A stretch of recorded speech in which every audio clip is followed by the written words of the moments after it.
start the way we normally do with the Pledge of Allegiance. Flag, we burned up by the heater.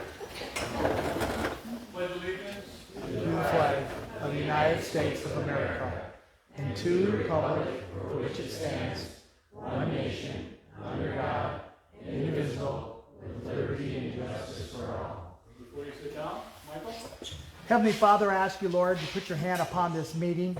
May we not boast or lean on our own understanding, Lord, but that we just glorify you in all that we say and do, and that we represent you. We thank you for this time together. May the people be able to speak easily without us interrupting them, and even though we have passion and you give us just all those emotions that we have, may we restrain them and just let the people talk. We do thank you for this time together. In Christ Jesus' name we pray.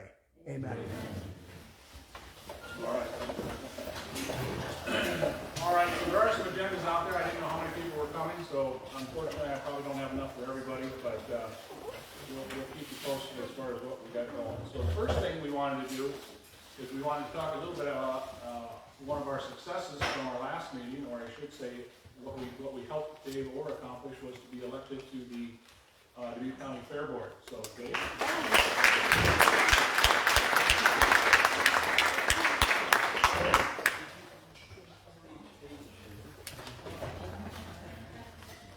I just want to thank everybody here for your support. It meant a lot to me to know that you were behind me. A lot of you got out and voted for me, and we accomplished a win. I unseated a liberal. So, yes. Yes. And that's the big thing. We won an election. We're on the board. Please, I am a newcomer at this. If you know anything that you want me to approach the Dubuque County Fairgrounds with, please let me know. I will do my best at that. I'm 1 out of 24. I'm a voting person on it. Very excited to do this, and I will do my best to represent you and all who supported me. Thank you very much again.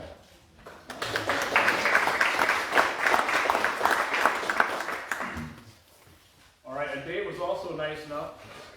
These are oldies, but they're goodies. They're from the 2020 election, but he had a few stickers left, so feel free to take some of those, and Dave was nice enough to bring them for us. All right, so we'll move into the school board part of this. For the folks that were here last time, you know this, but for those that weren't, we had 5 of the candidates that were running for the school board here with us last time.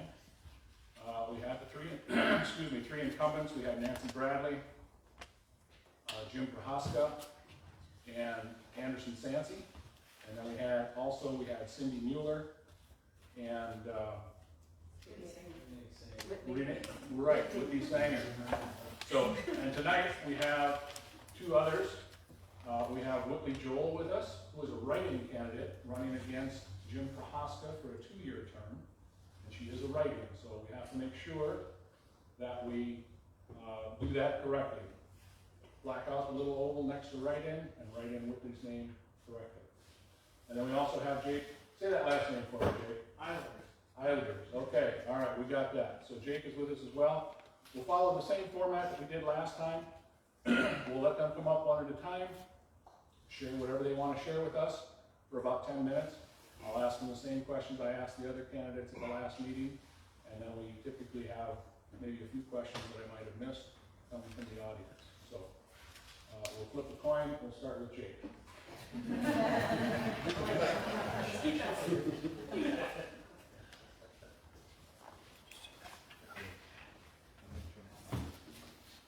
Hello. Jake Islanders. I'll just start off with a little bit about myself. And then I'll tell you why I'm running, and then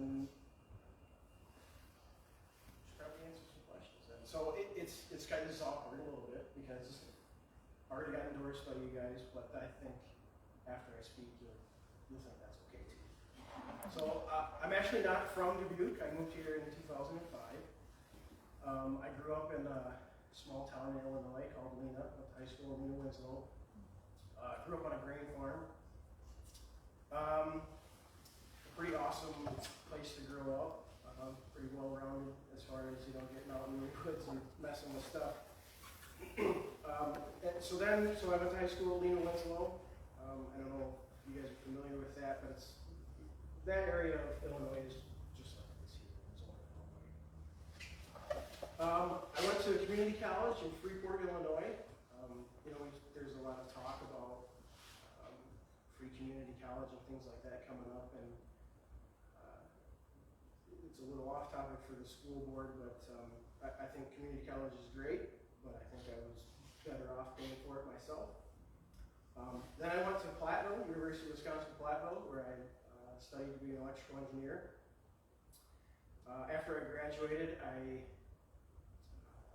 worked for Honeywell Microswitch in Freeport, and then eventually came to Dubuque to work for John Deere. My career at John Deere has been pretty awesome. I've worked on almost all of the equipment made here in Dubuque. It's sent me all over the world. Some highlights from that is I was engineering supervisor for skidders and wheel filler bunchers for 5 years. Led a team of engineers to design and launch a new design, a completely new design for a skidder and wheel filler buncher. If you don't know what those two machines are, the wheel filler buncher is the one that cuts it down, and the skidder is the one that drags it out of the woods.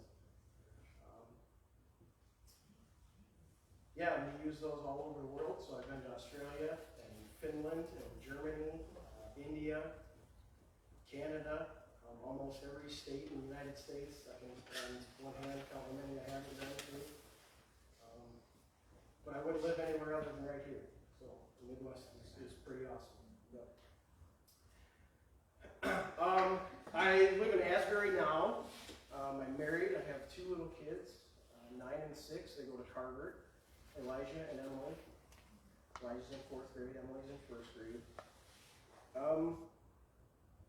Why I'm running for school board? So it's obviously for them.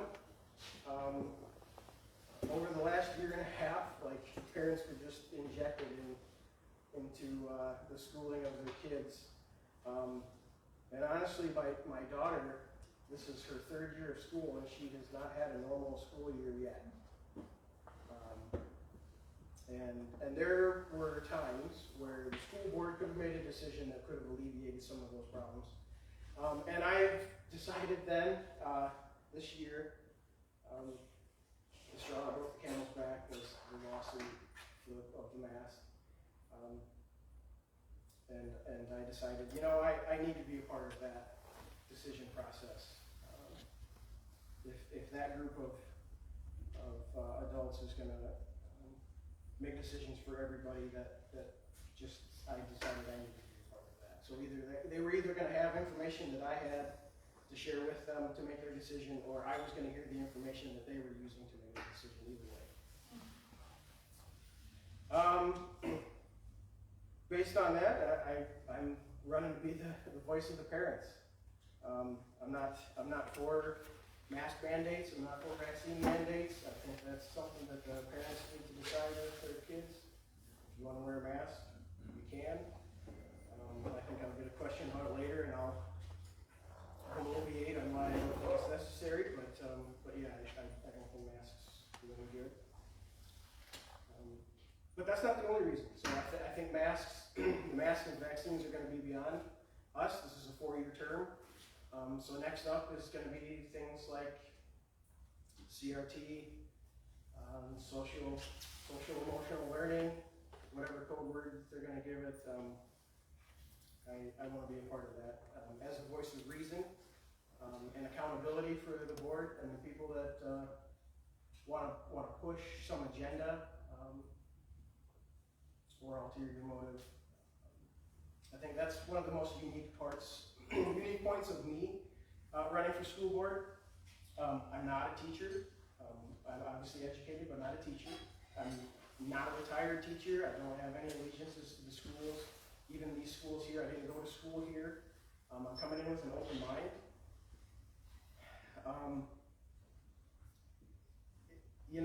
It's just one of those things where I got to a point.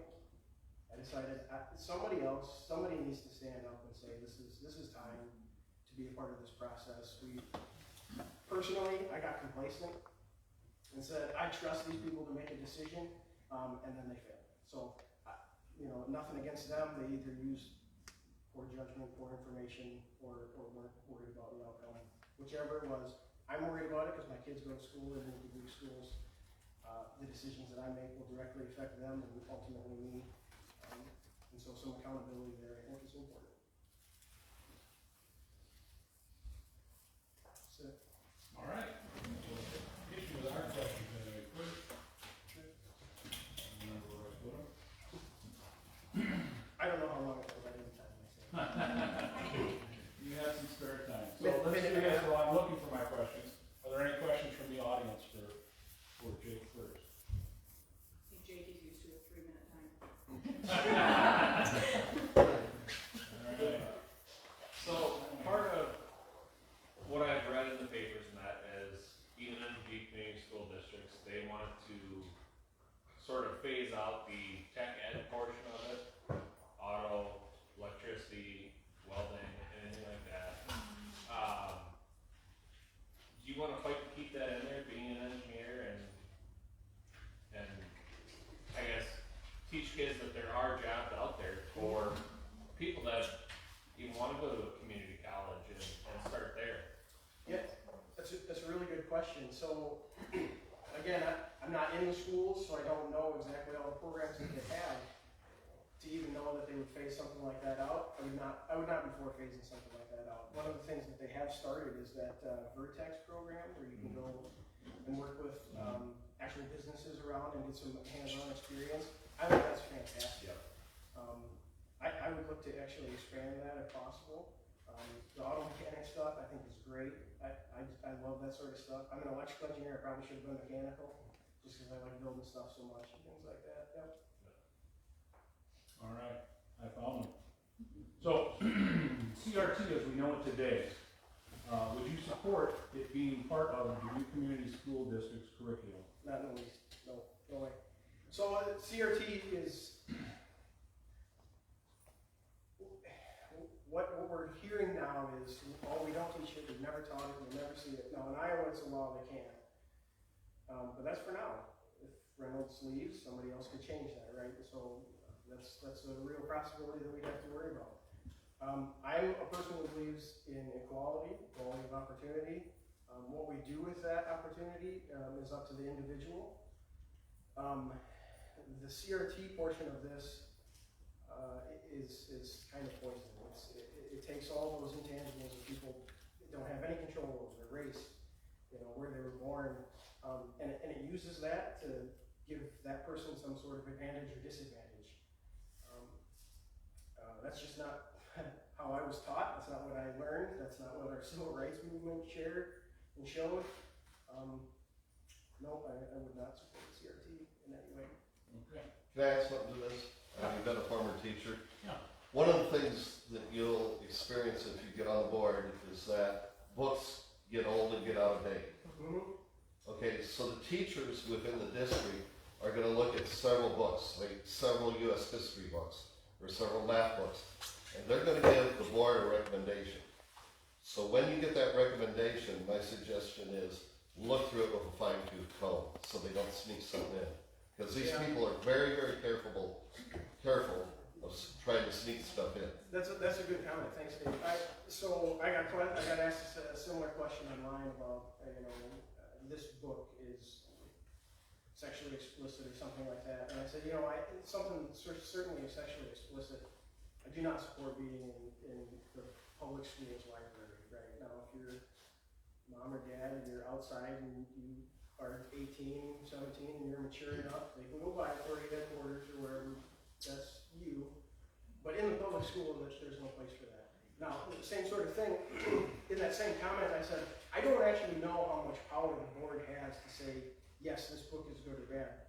And I don't know all the books that are in there. I'm not even going to pretend to have read all of them. Yeah, you won't know all the current books. Right. It'll be the ones coming in the future. But if a parent sees something that their student is reading and says, this is not good, and brings it to the board, I would absolutely look at that. And if there's a consistent theme where a librarian or a group of teachers brings things that are inappropriate into the school, then I would actually ask the superintendent to The point is catch it before they do it. Because if you approve it, then they're gonna buy it.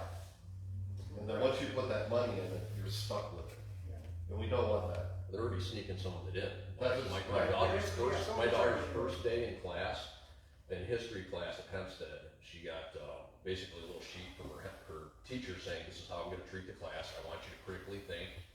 But then they handed her a sheet of paper with a bunch of questions on it, scenarios. And one of them was, okay, who would be a better person to teach, about slavery? And one of the answers was a white woman with, very little information, the other one was a black man. And then there was no discussion on it, the teacher said it would be the black man. And then I told her, I'm like, well, how do you know the white person's black background or the black person's background? Because now you're judging that person by race and not what they know. And this is the first day of school. So they're sneaking it in. It's not in a textbook. The teachers can sneak this stuff in wherever they want. It's online, that 7th grade wrote about social studies curriculum. They just had And I wrote a little note contemporary for the teacher. terrorism, 7th grade. And it included learning the definition of white supremacy. Yeah. And Yeah. they talk about, extremist groups starting on the internet that are anti-government, alluding to And then very this lightly, type of movement. but very lightly mentioned Islamic extremists that actually Yes. carried out. It was mentioned, but yeah.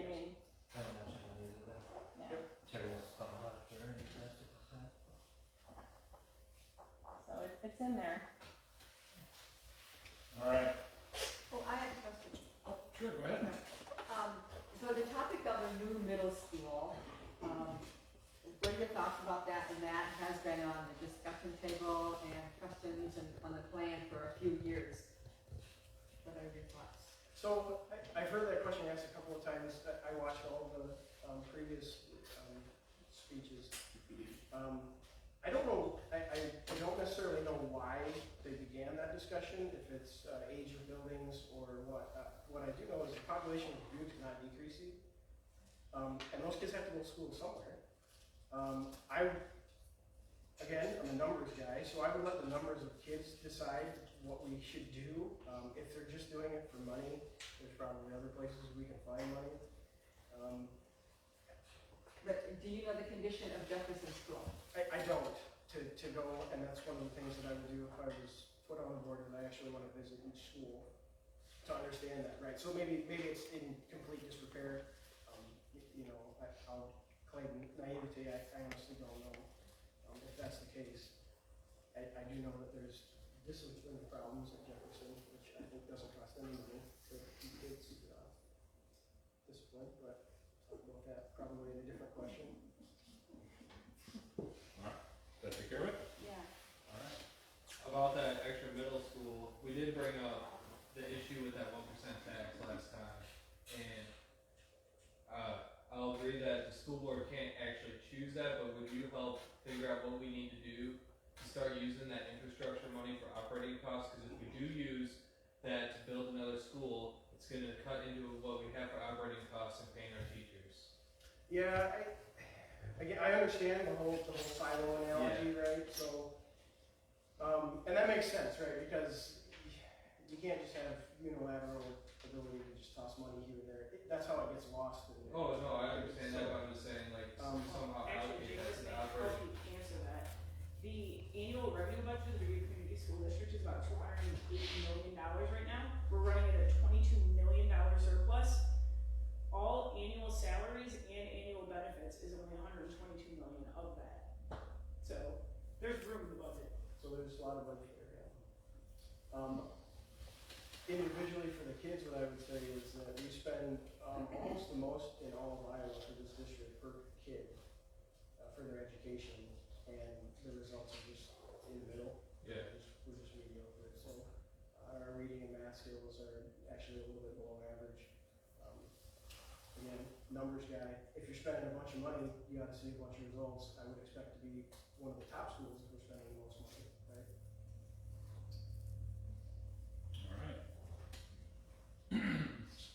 All right. If elected, how would you show parents and the public their direct feedback is welcome and meaningful?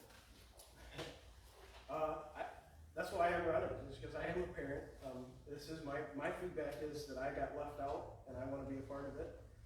For anybody else out here, you know, I'm totally open to emails. You can probably not call me at 2 or 3 in the morning, but when I have kids. But, yeah, I'm gonna go to each school if I get elected. I'm always out in public as much as I can. I do have a job and I work from home right now, but yeah, kids stuff at the schools, truck or treats, I'm always there. You know, anybody can just walk up and talk to me. I'm pretty, I don't know, maybe I'm not totally approachable, but I'm a pretty nice guy, I think. Any other questions? Okay, having been a teacher and a sub, and a person who goes into the schools and sees things now on a different perspective, one thing I hope you will look at is the attendance policies and consequences being followed through for kids who are not attending class. Last time I was up at Hempstead, which was about 3 weeks ago, there were more kids roaming the hallways than in class. This is not good. We have to have consequences for it. We have to have people aware of it. And so I hope, you know, if you get elected, you'll take a look into the attendance policies. So if I could talk just a minute about the discipline, I mentioned that earlier. I've met with some teachers already. One actually works at Jefferson. And there's a point where she says, I didn't even feel safe to go to the school. Kids can come up to you and curse at you, basically hit you. They're gone for an hour, maybe a day, and then they're back in the class. Did you guys know that there's school within school? If you're a kid that behaves poorly, a lot, you go to a separate class, and then when you make good decisions, you get rewarded with candy bars and Gatorades and things like that. But if you're a good kid and you just make normal decisions all the time, then that's just what you are, right? Yeah. I have very high expectations of myself and probably everybody else in this room does too, of themselves. I expect people to act well. And again, discipline doesn't cost anything, attendance doesn't cost anything, engagement doesn't cost anything, attitude doesn't cost anything. Those are all things that people can improve on, and we can demand from students, and they should. Respect, and teachers shouldn't feel unsafe going to school. If there's a kid that, you know, consistently is belligerent or gets out of line, is violence, no, you gotta get them out of there. I don't stand for it, so. Well, they've been to that way because, and I work in the school district, because not to use 4 Oaks or Hillcrest for the elementary. I mean, that's just part of it. So we put schools in schools. I saw on the news, I don't know if anyone else saw the article, I think it's called Dads on Duty or something like that. I Yep. forget Oh, what it yeah, is. it's Fantastic. So I thought that was awesome. Yeah, there was a bunch of fights happening in St. Louis, I believe, you can't expect teachers to try and step in all the time, and a group of dads,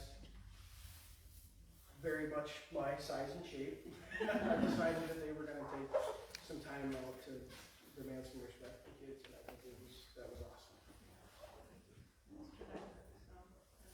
All right. I have one, Michael Gunn? and I'd like to address this to both people. If left is to the left and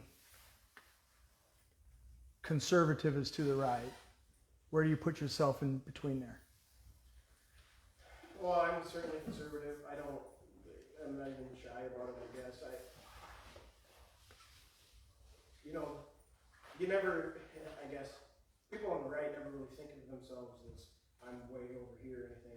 The left has been pushed so far in that direction that even the people that felt like they were in the middle of the road would be considered conservative. I'm probably way more conservative now that I have kids. We see what they're gonna have to deal with. But, Financially as well? who? Financially as well? Fiscal conservative? Oh, absolutely, yep. Fiscally conservative. Awesome. Do I answer that at the same time? Sure, why not?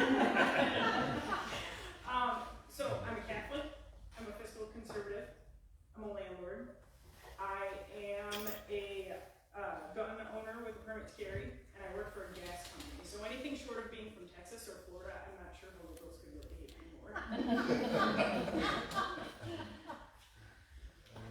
That's way better answer than that. All right. Anything else from Jake? All right.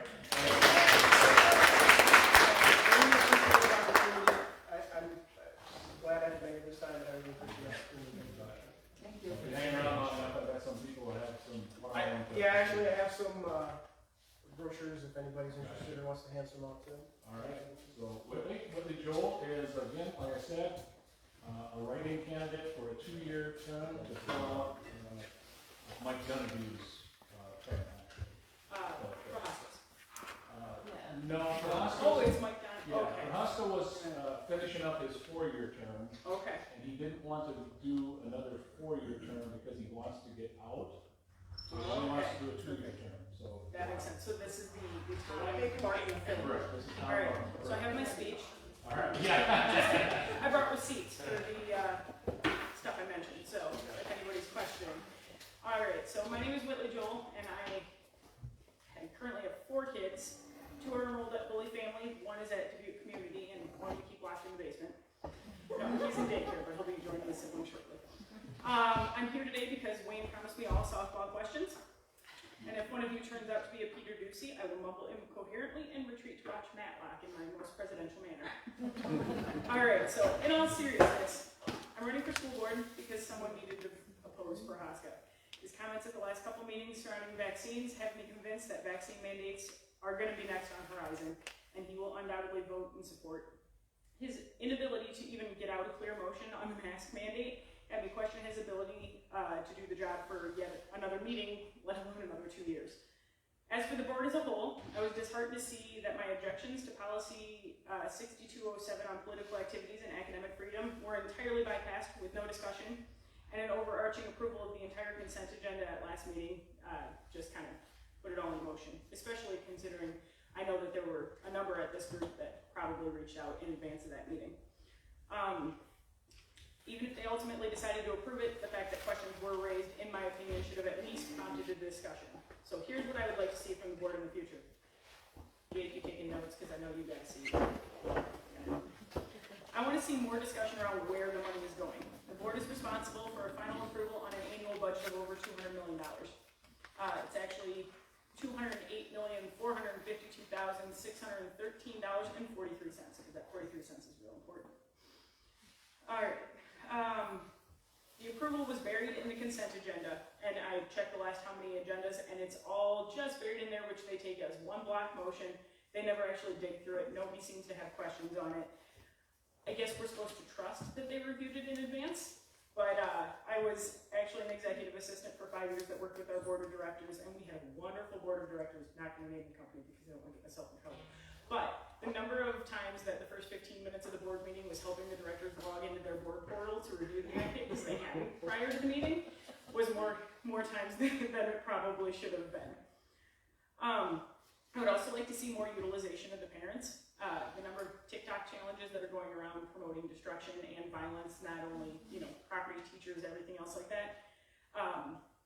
They've been popping up at school, they cost the taxpayer money, and they take a toll on the teachers who have more patience than I will ever have in my entire life. But sending an email totaling the amount of money spent on replacing property, the labor hours and everything else like that, I think would help push the parents to either limit the time on said social media that's kind of propagating that, or at least be more mindful of what their kids are doing, because I didn't find out about it until I saw a Facebook post with pictures of soap dispensers and hand sanitizer things ripped off the wall, and of course when I asked my daughter about it, she knew exactly what I was talking about, but I hadn't heard of it, because honestly I didn't think to ask about it. It never would have occurred to me to do that, probably because something like that happened when I was in school. I'd be afraid to go home. So, I will say that I do love getting a notification on my phone when grades are posted, which means that I can get the update immediately if there's an assignment missing and put the fear of God into my kids immediately. However, what I would like to for every class prior to that class starting. So you can kind of look for some of those buzzwords that might be a CRT issue or a political kind of where you need to toe the line and maybe be double checking with your kids a little more than even you normally would. That way, any questions can be asked or discussed with the teachers in advance of that unit, as opposed to kind of trying to play catch up. So, again, I'm used to 3 minutes too, so that's all I wrote down. So, any more questions? We kind of answered them, but let's just make sure. CRT, as we know it today, would you support it being part of the Dubuque Community School District's curriculum? I'm gonna be a little tangential here because this is something that I've thought a lot about, and my husband back there and I were both teenage single parents. We made some poor choices when we were younger, thought I knew better than my parents, everything else like that, dropped out of college. Now, he's got a wonderful job. I've got 2 bachelor's degrees and an associate's degree. I'm an accountant. I would really hate to only be remembered for that time in my life where I was making less than wonderful decisions, as I like to think that I'm doing a much better job of now. And I really don't think that that's how our country should be remembered as well. If anything, it should be, I mean, I learned about slavery when I was in school, and if nothing else, it shows us how far we've come as a country, and I think that's a wonderful thing. And I really think any of the CRT discussion, you're taking these kids that are female or people of color, and you're telling them that they can't succeed because society is against them. And if anything, that disincentivizes them putting in the work, which, I mean, we're not guaranteed outcomes. You know, you get equal opportunity, but not necessarily equal outcome. And if you're telling them, well, that's great, you know, you guys all get to start the same race, but you start 50 meters back, I mean, you're putting in this huge disincentive. So, you know, again, as a single mom, my daughter was on Hawkeye for 2 years, but I didn't collect a cent of welfare. Through school, I don't have a dime of student loan debt. You know, you only get out of it what you put into it. And, you know, it wasn't easy to finish a bachelor's degree with 4 kids at home. But if it's important to you, you kind of make it happen. But if you've told them for their entire life that they're starting behind the 8 ball, they're never going to try because they're just thinking they're never going to be able to. So no, I do not think CRT should be taught in schools. All right. Knowing what we do right now, would you support a COVID vaccination mandate in the Dubuque Community School Districts? No, mainly because it's a parent's decision on what goes into any of their child's bodies. I'm on the fence on the Gardasil vaccine just because I know that there was kind of some funky side effects at one time, so I want to do my research, but this one has no long-term studies at all. We're seeing more and more breakthrough cases. First, it was supposed to protect you from COVID. Now it's supposed to lessen the symptoms. And then with people still dying, well, now you're not fully vaccinated if you've only gotten 1 of the COVID vaccines. You have to be 2 to be fully vaccinated. And now you're not going to be fully vaccinated unless you have a booster shot. So I don't think even the scientists are comfortable in what they've put out at the moment. And I sure as heck am not letting my kids be the guinea pigs for that. And if elected, how would you show parents and the public their direct feedback is welcome and meaningful? I think that, I mean, we have friends that are Democrat, and we know what we can discuss and what we can't discuss because I'm not going to change their mind and they're not going to change mine. But I think when you approach people in a open manner, let them know that you're listening, whether it ends up being what you decide or not.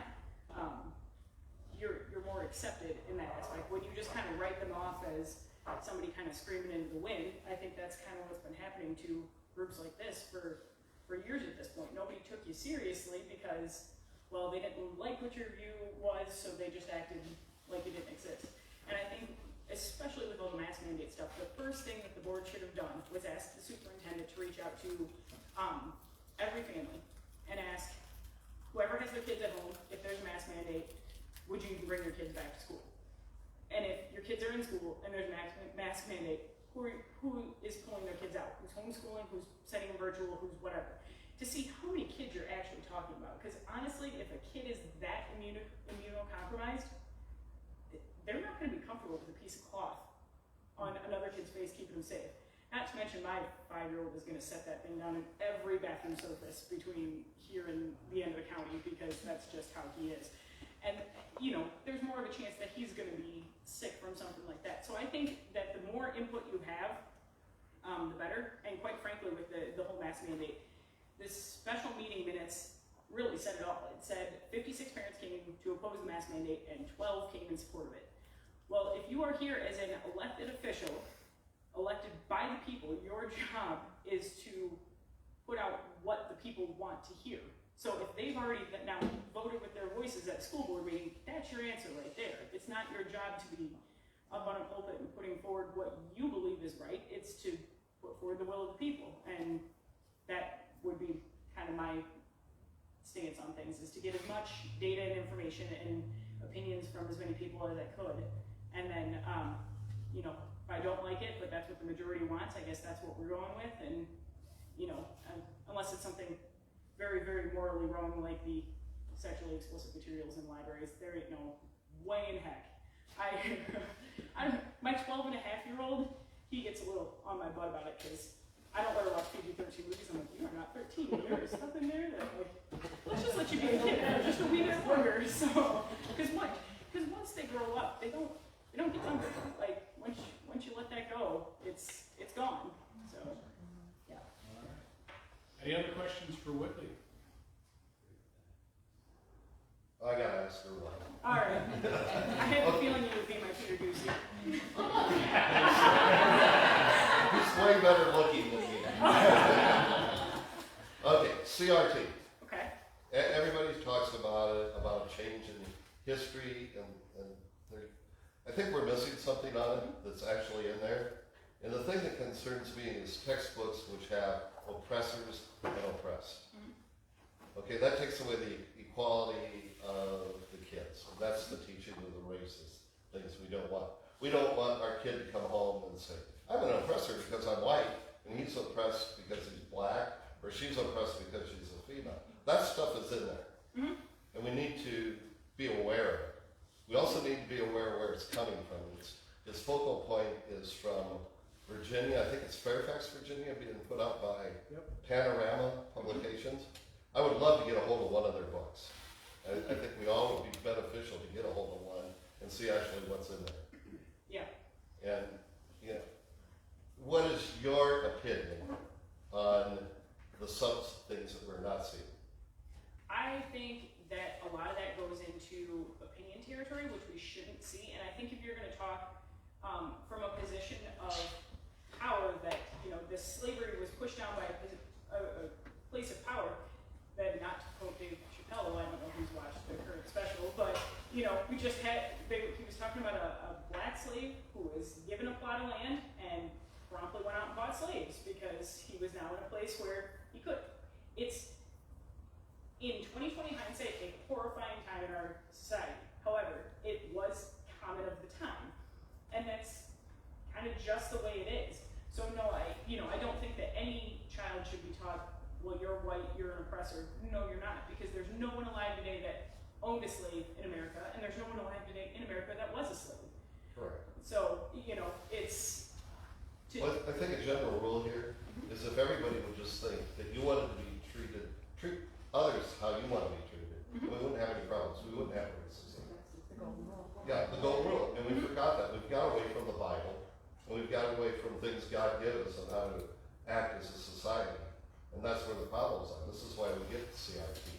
Yeah. And when we talk, you know, I mean, at Roosevelt, they had the Black Lives Matter flags and stuff like that in the class.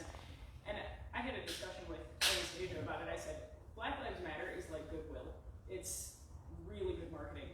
You know, Goodwill is not People don't know the background of Black Lives Matter. I think the principle of it's great, but it's a communist Marxist organization. There is actually another organization called Every Black Lives Matters. It's everyblm.com, and it focuses on keeping father figures in the home and pro-life advocacy for the black community and such like that. So, I mean, I pointed her towards that alternative. Yes. Of, you know, if you want to say, well, you know, you got a friend that says, well, you don't support BLM, you must be racist. No, I support every BLM. I don't support this Marxist organization. Right. Yeah. And that's the way we should be. Mm-hmm. Very good. Anything else for Whitley? I'd ask you the same question I asked Jake. Okay. Heck, you know, on a daily basis, I see people that can't change their oil, can't change a tire, can't put gas in their car. You know, simple things like that are a way to get through life. What about those that can't sew a button on their clothes? Exactly. We bring them to You you. know, they took sewing, I'm a seamstress, been for 40 years, and you can't, I need your number. and, you know, they Same thing took, they're talking about getting rid of this thing. yep, they took the sewing machines out of the schools, and the kids can't do a thing. What about the checkbook and do a Exactly. financial budget? Yep. That's my idea. There you go. No, they're talking about getting rid of those easy classes as Just so they you know, call the them. trades are gonna be where the money's at, because Yeah. everybody has been pushing, you have to go to college, you have to go to college, and if nobody has seen, Borrowed Future, the Ramsey Solution, documentary, thank you dear, wasn't getting there, on, student loan debt, it's fantastic, and our kids will be watching it every year between now and when they graduate.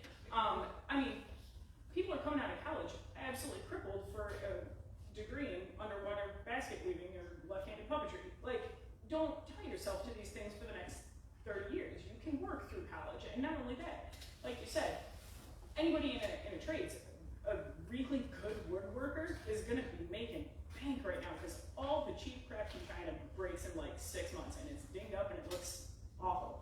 And you know, I mean, when my uncle retires from being a mechanic, I'm screwed because I know nothing about what I'm doing. Luckily, he knows how to change brakes and oil and all that fun stuff. But yeah, the trades are gonna be where the money and everything else is at. And quite frankly, I'm almost wondering if one, if not both of our boys would be way better with the trade because they cannot sit still to save their life.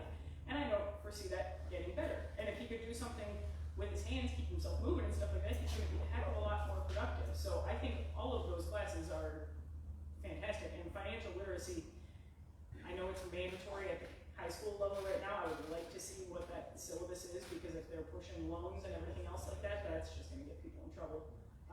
So, you know, we are kind of a debt-averse household. We're a little allergic to it, I think. So, you know, if we can get that established at the, you know, the level of high school kids, I think you're also gonna have less people dependent on the government in the future. You know, how many people are sitting there waiting for a student loan bailout? That's never gonna happen. Even the, you know, the public and the teacher bailout in 10 years, well, they wait their 10 years, they file their paperwork, and, well, you missed one thing 6 years ago, so now you gotta start your 10 years over. So they're just kind of in this endless cycle of paperwork when too many people are not discussing the fact that college is great if you want to do something with it, but it isn't the end of the world. So. What about something so simple as signing their name? I mean, They can't read cursive anymore. that's what I'm saying. Yeah. I mean, they're out in the world and they graduate from college and they can't even sign their name. That's pathetic. Yeah. That is pathetic. And I know they're spending way too much time on the computer and not enough time writing it at this point. We just had to have the discussion about, because she hasn't gotten to the whole citing sources and plagiarism thing, like talking to my one daughter, you cannot copy paste directly from that website and put it into this section. Like, you're not learning anything then. You read it and go, oh, that kind of, but there's also a certain amount of when we had to write it down, it retained it a little more in that long-term memory. So, you know, I know Anastasia didn't know how to read cursive for the longest time. She couldn't read anything, so I just started using cursive more and kind of made her figure it out. So, but I think that should be taught at the public school level too. I know they think it's kind of, I don't know if they think it's antiquated or what, but you know, we're not teaching them hieroglyphics, but if you want to be able to read grandma's bread recipe when you're 35 and maybe again, you're going to have to be able to read cursive. How about the Constitution? Yeah. Yeah. All right, anything else for Whitley? All right, well, thank you very much.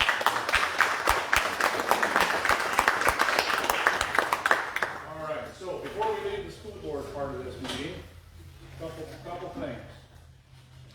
So, how many of you picked up your Dubuque advertisement within the last couple of days? All right, so that idea actually kind of came out of Rich about 2 weeks ago. So Rich's idea, and we kind of expanded on that. So As far as the candidates are concerned, obviously, With that said, if you don't have one and you want to give them out to somebody, there's a stack back there. all right, before the meeting or before we leave, we'll bring them right up here so they're with the other stuff they can pick up as well. Good point. Thank you very much, Michael, for picking those up.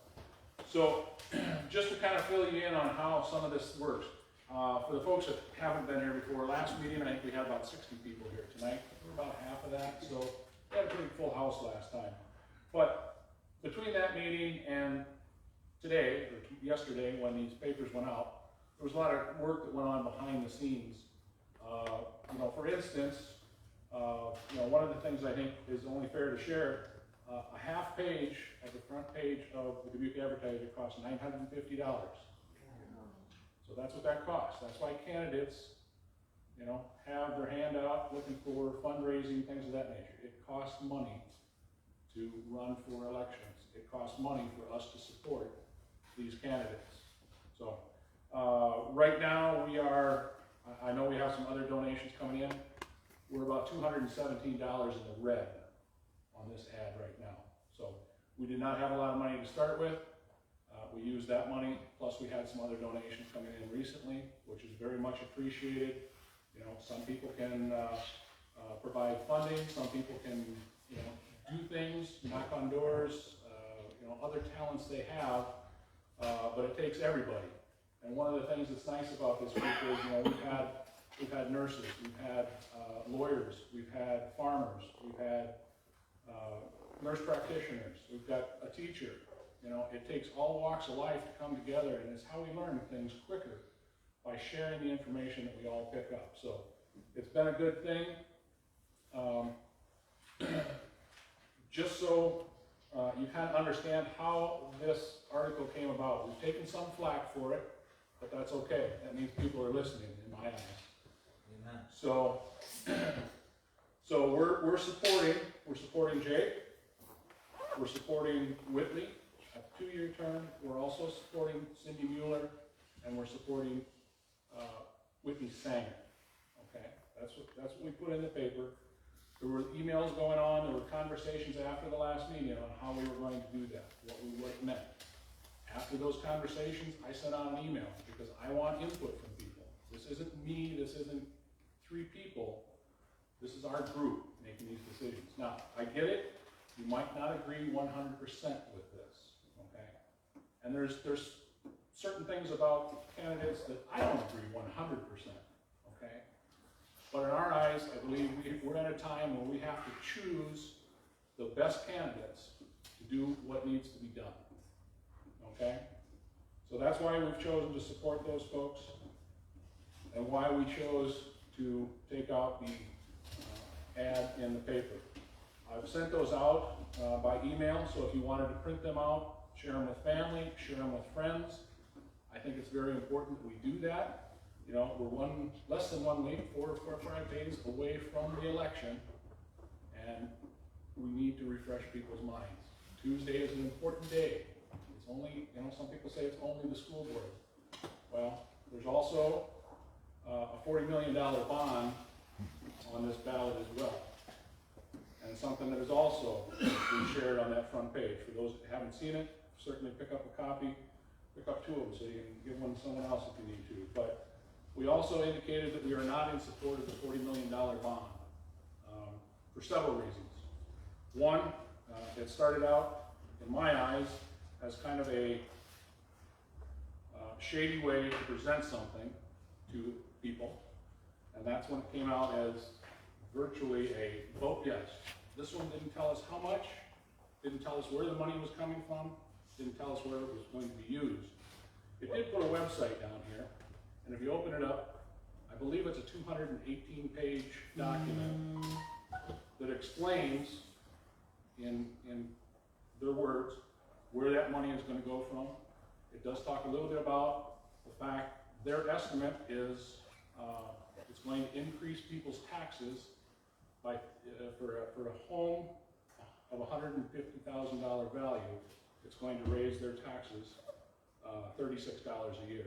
That doesn't sound like a lot, but I think right at this point in time, with the way things are going, with the price of things out there right now, I think it's a very poor decision to increase people's taxes, even $36 a year, for improvements like this. Our park systems and that, yeah, they might not be perfect either. They might not be the greatest. They might not attract people from Chicago or long distances away.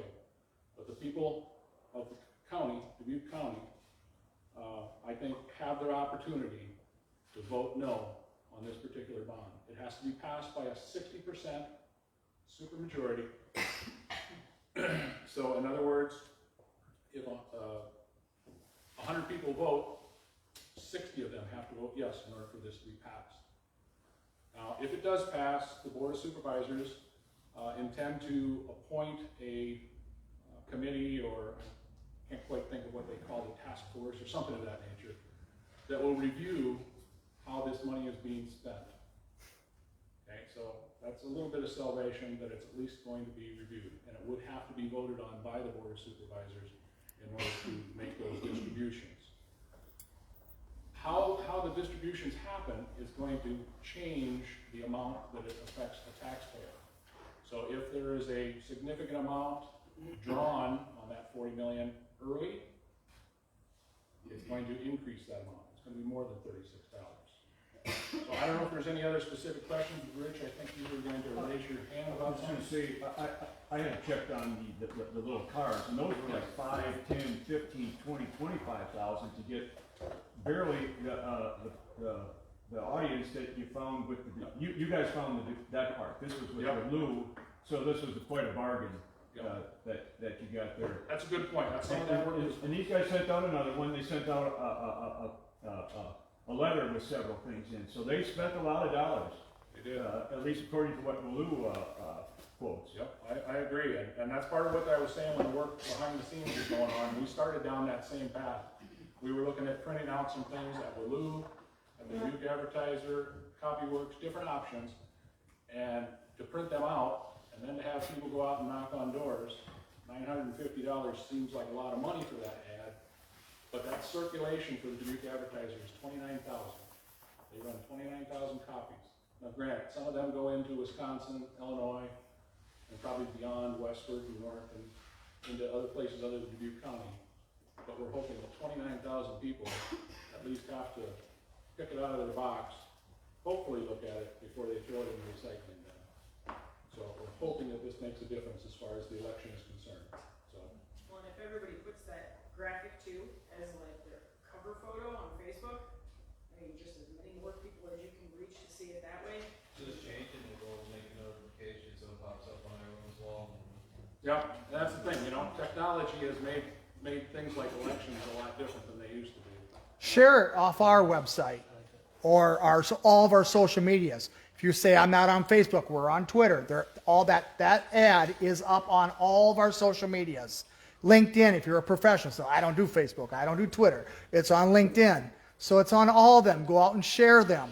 So you don't even have to say I'm posting this and copy it and all that stuff. Just share it. That's where we're really asking. Honestly, so far, there's only been 12 people or so sharing that off ours. And we have 400 or 500 people at any given. We had 2,500 people over view our last meeting on the 14th from here. So that we're viewing it, but we're not getting involved and reacting and sharing it again and again. That's what it takes in order for this to work. I mean, it's great to have 29,000 copies out there, but if they just sit there, that doesn't help us. So sharing is caring. The other thing you can do before the election, you know, some people are a little bit, you know, less eager to go vote. You can actually go on the Dubuque election website and you can pull up a sample ballot for wherever you live, whatever precinct you're in, and it'll show you exactly what the ballot is going to look like when you get there. This happens to be the one for Sageville. And if you've got really good eyesight, you'll see my name on there for mayor. So we'll see how that turns out. And the door knocking, that's kind of like volunteer, informal type stuff, isn't it? Or whatever the case about dropping off some of these flyers or whatever it was. Correct. That's what people feel comfortable doing. You know, when I asked in an email last week how many people were willing to go out or had the time or whatever to knock on doors, I had about 4 people raise their hand and say, I'll do that. And that factored into our decision again of about going with the advertiser, you know. A lot of people don't have the time. In this day and age, some people don't feel comfortable knocking on doors, so that's why we made the decision we did, so. And feel free, when I send out those emails, I'm looking for open and honest feedback. Because it's the group, it's not just me that plays a part here. I dropped a few off yesterday on Windsor, but at least 2 people were happy that, people were trying to get the word out. Good. Well, again, keep those names in mind. If you want to look at a sample ballot, it's on paper. I've got copies up here, whatever it takes, so you know who to vote for and who to share. I'm not trying to tell you who to vote for. That's why we brought candidates out here. Let you see them and make your decisions. So, all right. The only other thing school related I have, and Whitley talked a little bit about it. So over the past few months, some concerns were brought to a meeting about some of the displays that were at Roosevelt Middle School. And that's where it started. And so there were displays of Black Lives Matter poster. There were displays of political type things. One of them was Rosa walked, so somebody had ended up being Kamala Kabran. I'm sorry, I don't remember the whole poster. There were some things in there about why be a racist, why be a homophobe, and all these other things when you can just be quiet. And I've got pictures of all those. And some pride flags and things of that nature in an 8th grade civics class or social studies class. And so one of the things I learned is to verify things, because you can make yourself look silly if you don't know exactly what you're talking about when you go to somebody. I actually went and met with Jeff Joel, who is the principal at Roosevelt Middle School. I visited that classroom. I shared some of my thoughts with Jeff Joel, and as well as Stan Reingans. We're still working on this, okay? They did make some modifications to the school board's policy 6207, which has to do with what can be displayed in classrooms or in schools in general. So once those changes were made, and I sat with Whitley at the meeting that was voted on, she mentioned that. And in fact, that's when I popped the question on her and asked her if she wanted to run as a write-in, because I couldn't stand watching the way things were working at that meeting. But anyway, so that's a work in progress. And I'm very willing to, and Mallory Jones, who comes to a lot of our meetings as well, has been working with me on that, because it is something that concerns parents. I don't think it's only happening at Roosevelt. I think there are other places that that's happening as well. To me, controversial material like that should not be part of a classroom. So, as late as today, I did receive an email from Jeff Joel indicating that they are currently reviewing the policy as well as state laws with the legal counsel to determine exactly what falls within the policy.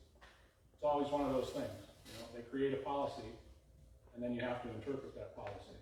So, and the way that it was worded was real vague. So it was, you know, that they want both sides equally represented, but they kind of left it up to the discretion of the teacher to decide what was equally represented, and then left it up to the principal to maybe enforce it. And it was, I mean, I asked at the last school board meeting, I didn't say you should immediately vote it down. I just said you need to table this until, well, there's a little more clarification on some of these details, because this is all just kind of way up in the air. And, you know, the kids are being told, oh, you know, I have a pride flag because that's to show that this is an inclusive and a safe space. And I, you know, had to ask Anastasia, I said, did you order your dad to make America Great Again in that room? No.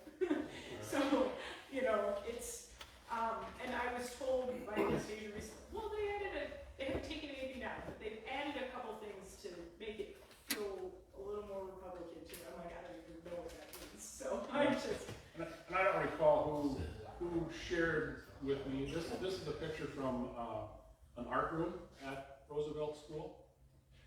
And the way it was presented to me is that it was a pride flag. Okay, and might be a little bit hard to see in the back. And that was questionable, you know, is it really, is that what it's intended to be? Well, if it is intended to be that, that really doesn't fit into an art curriculum, not in my eyes anyway, and it should be addressed. You know, it says, there's some writing there, it says, I love your face. So maybe it is something art related. So some of those things get a little bit hard to deal with, but Jeff Joel was nice enough to save me some time rather than having to go up and look at it again. He sent me a picture of it. So we are working together on it. If somebody has some passion about that and wants to be part of that, I'm more than happy to share all the emails that I've exchanged with Stan and Jeff on this issue, and bring Mallory into that conversation as well. But if you want to help me and help Mallory, we'd be more than happy to have you guys help us with that. So, anything else on anything school related? There was just one comment made actually when I watched the last meeting that I don't even know if it's but I mean Nancy Bradley stood here did these poor teachers have to work 2 or 3 jobs to, you know, make ends meet and stuff like that. And I think our teachers do a fantastic job. But I did, in case anybody was interested in reviewing it, pull all from the last 6 months worth of board meetings, I pulled all teacher assignments and put down what their salary is starting, and then I have, you know, the per capita income for City of Dubuque, for the census data, for Dubuque County, the state of Iowa, the median wage of elementary teachers, then middle school and secondary, and then the median household income for Dubuque County. So if anybody wanted to review that, I just, you know, when there's 2 that fall below the per capita income, you know, I'm all about merit-based bonuses and increases and stuff like that, but as far as, well, we need this big across-the-board pay raise and stuff like that, I don't know that the numbers flush that out, you know, as far as if they're trying to raise additional funds. Now, if they want to reallocate some of that surplus or some of the money that they have going to whatever else the extra $100 million is going to, by all means, give it to the teachers. But, you know, as far as if we should be raising additional funds, the numbers don't bear it out that, you know, these teachers are living paycheck to paycheck or anything. How does it compare to, how does the average teacher salary compare to the median salary? The median salary in Iowa, are you looking secondary or it actually changes between secondary, middle school and high school, or elementary? So elementary, the mean wage is $55,000. Whitley, Sorry. can you stand up so we can Oh, hear my you bad. better? I've been working all day. Okay, so for elementary teachers, for the state of Iowa, mean wage is $55,000, middle school is $56,000, and the secondary school is $57,000, which is quite a bit higher, but if you're considering Des Moines and everything else being in there. Average Dubuque County per capita income, so per individual, is about $33,000. City Dubuque is, actually they're both right at about $33,000. It's a little bit lower for City Dubuque, it's at about 30. There were 2 appointees that were below that, one at $24,000 and one at $31,000. The rest ranged from $36,000 to $62,000 a year. So a few of them are borderlining on making the household, you know, median household income for Dubuque County, which if they're doing a fantastic job, by all means, go for it. It's just the what felt like an appeal for more money for our poor impoverished teachers that didn't really hit my ear right, so. And what Whitley is talking about is all public information, and that's the thing. It takes a lot of time and a lot of effort to go find it, to go get it. And so that's why the benefit of a group like this. I printed it for you. All right. So one person doesn't have the ability to chase all this stuff down and become educated about these things. So anything else, any other questions regarding school board election? All right. I want to hit on a few things that we normally do. I have some business cards up here. A few months ago, we actually had some business cards printed up with our website, our email address. We do have a phone number that goes to a computer, and between Michael and I, we can work with that. So if you want to pick some of those up, feel free to do that. It can help in a conversation that you have with people about who we are and what we do. Wayne, I have Yes. some information just to share. Yeah. As far as the shortage to cover, you said it was $217 short. Yes. Or so. I have somebody that is willing to match donations to get that covered, up to make sure that that gets covered. Awesome. Somebody that will match any donations that are given. Awesome. Awesome. All right. There we go. You must be Phyllis. I'm full. Very nice to meet you, Phyllis. Thank you very much for your donation. You're welcome. It helps. All right. So, very nice thing. If anybody has the desire to help out with that effort, it's more than appreciated. If we run over that number, we're going to put it into a bank account. And you know, what's next? There's other things in front of us. So it would be very much appreciated, and matched would be a great thing. So yes. To go with your donations, I know we were discussing prices of those t-shirts. Oh yeah.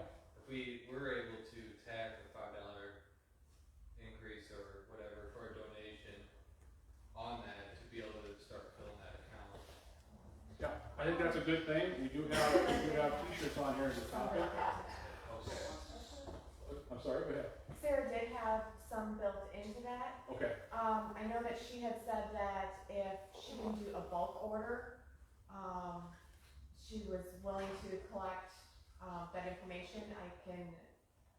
Sarah couldn't be with us tonight. She said she would be here with some shirts at our next meeting, which I think will again prompt some people once they see them to decide to place orders at that time. And again, a great place to add a little bit more to it and allow us to be better prepared for the next thing that we need to work on. All right.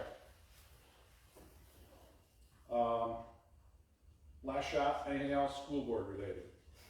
Okay, and now I think we already covered that, I'm sorry. Business cards, radio show. We did have Carrie Miller, probably almost a month ago, was on Voices of the Tri-State with Cindy Coleman.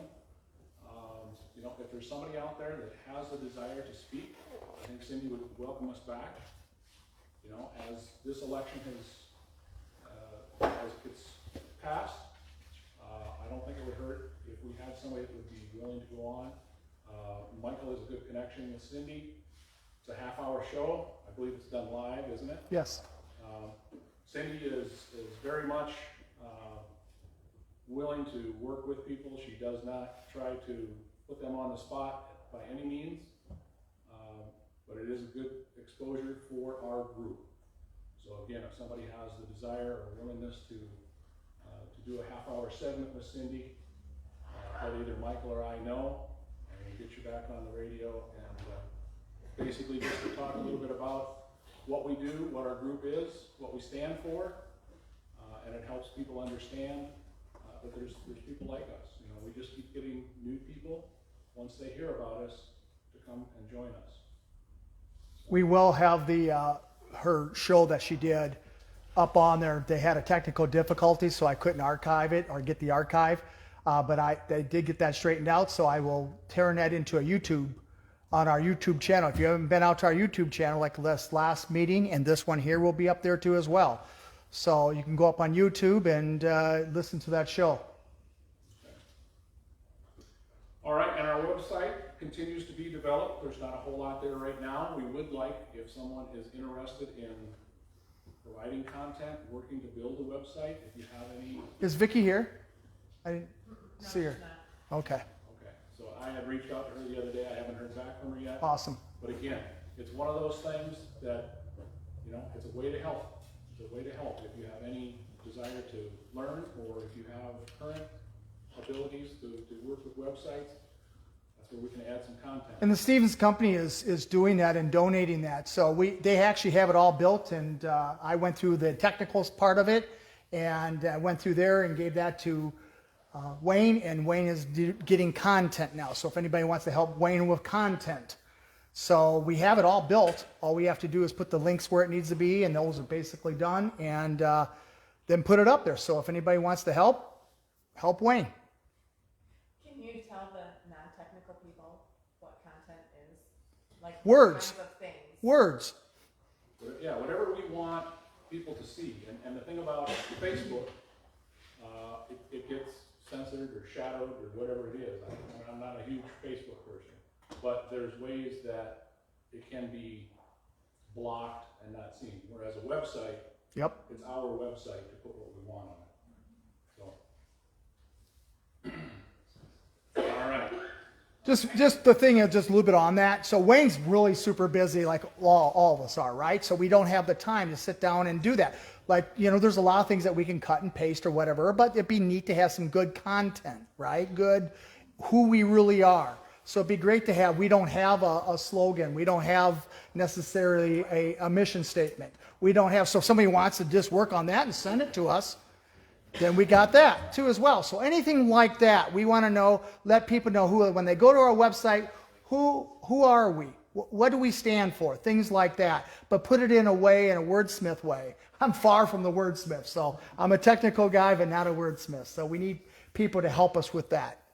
So do you want it to have like images and stuff with it too? Or? Sure, all that stuff, right? And we always got to worry about copyright.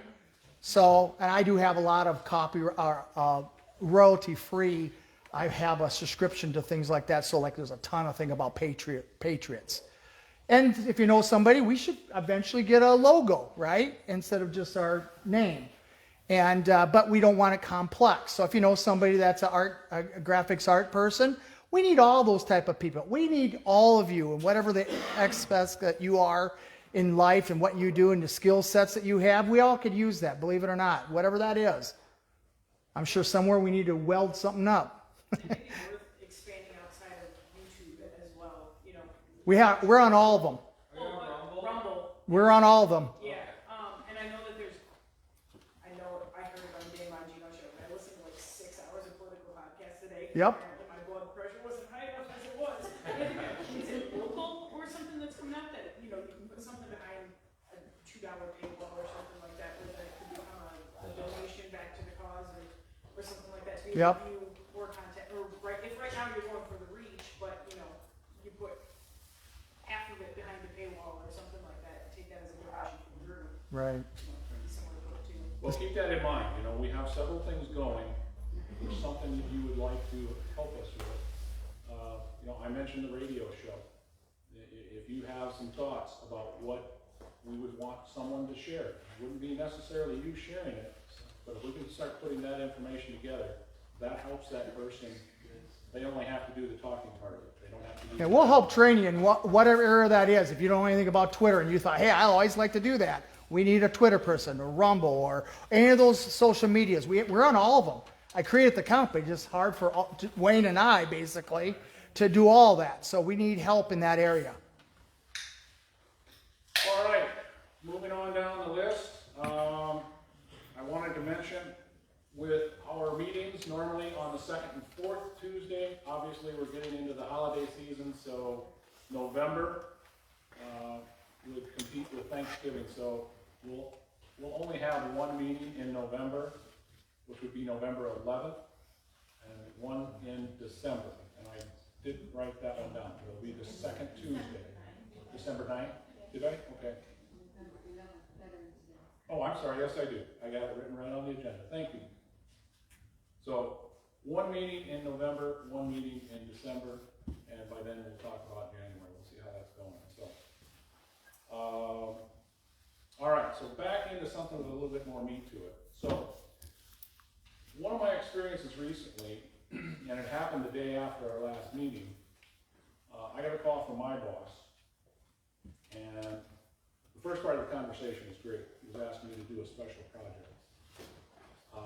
The second part of the conversation, he told me, oh, by the way, you have to be vaccinated by December 8th or you no longer have a job. Oh, Same here.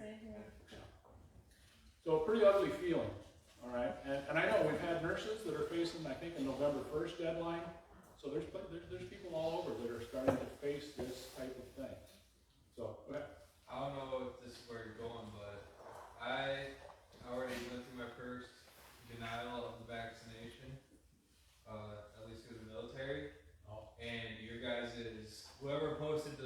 legalcounsel.org or the lc.org post was a big help because I was able to go on there, and they did file a class action lawsuit against the president, the Secretary of Defense, and the Secretary of Homeland Security.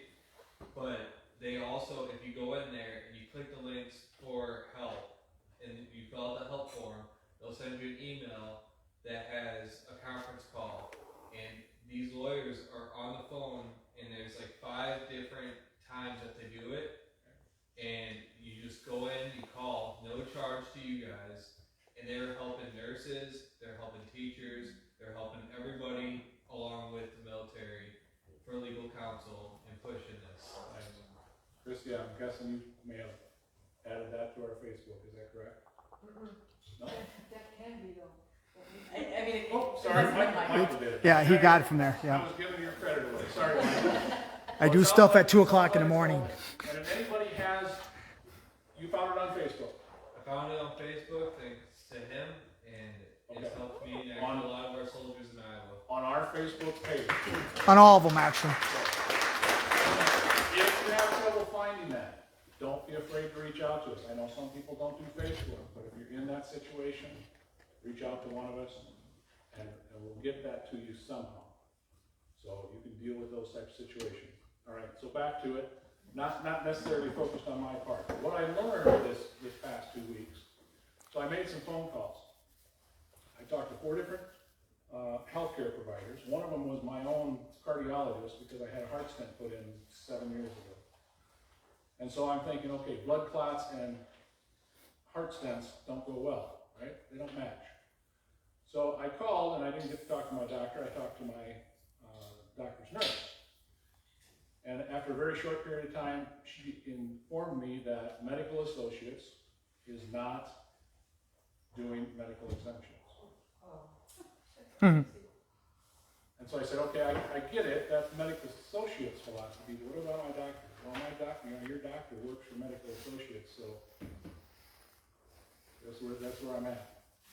All right. So I don't have the ability to get a medical exemption from my cardiologist. My normal general doctor, when I went to him in August, I believe it was, spent half the appointment trying to convince me to get vaccinated. So I don't think I'm going to get a medical exemption from him. Okay. Some chiropractors will, some chiropractors won't. Okay, it gets a little dicey. You know. I haven't received it yet, but I talked to a medical doctor that is willing to do that based on my condition, is willing to provide me with a medical exemption.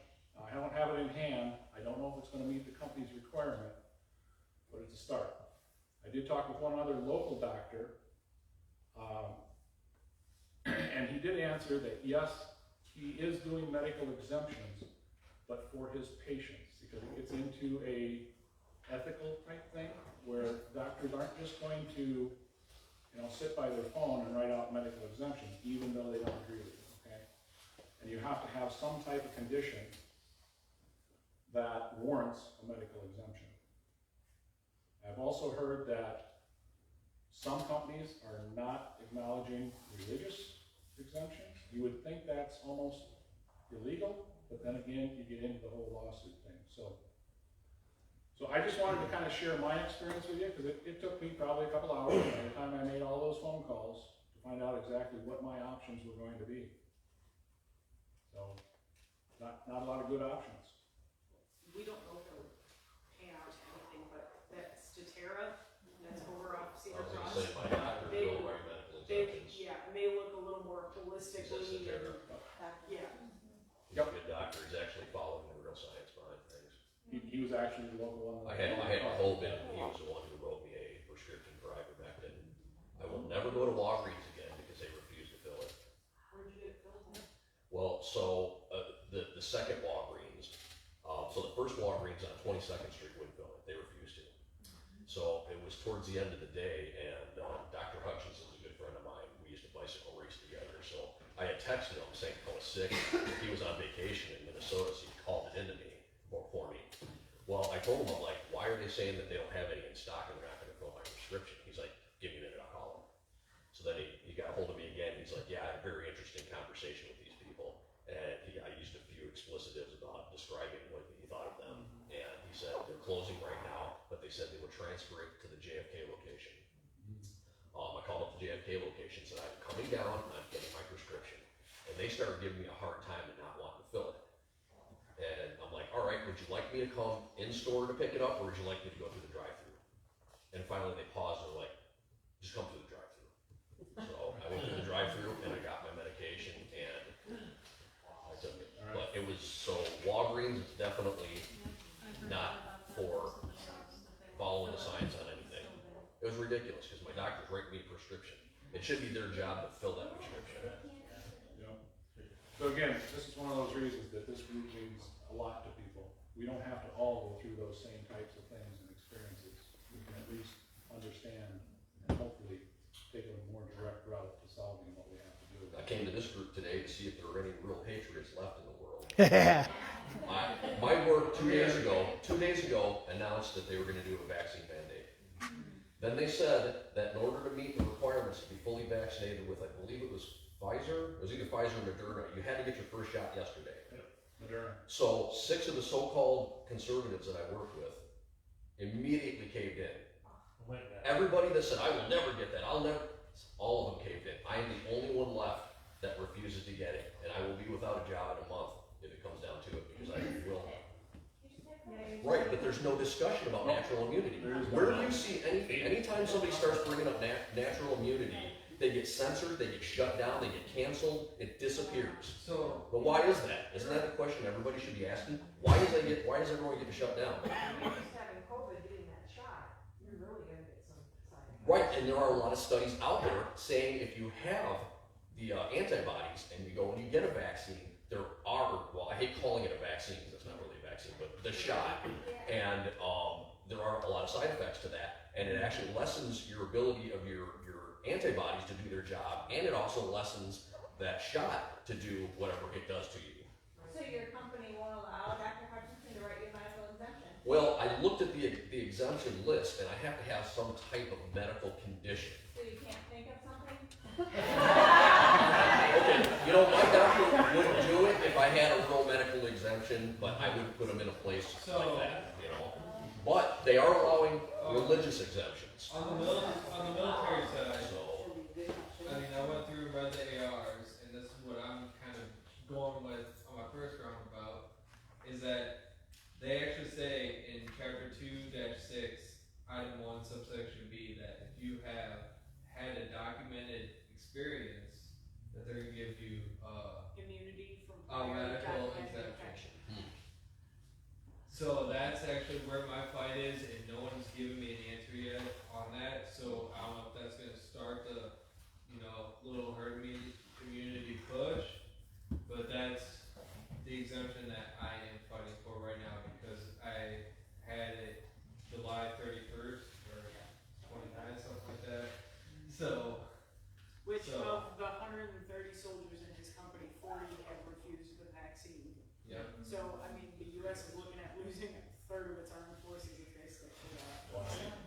So, when it comes to medical exemptions, I don't know what constitutes a medical exemption on the civilian side yet. Yeah, and it depends on the company too, because it's the company that's forcing the mandate. So they're the ones that are gonna decide what the exemption is. So there's a very specific form that we have to fill out. With that argument though, I mean, that would almost be like saying that, a store doesn't have to put a ramp in for a wheelchair then, if, because they don't see it fit, they don't care. Right.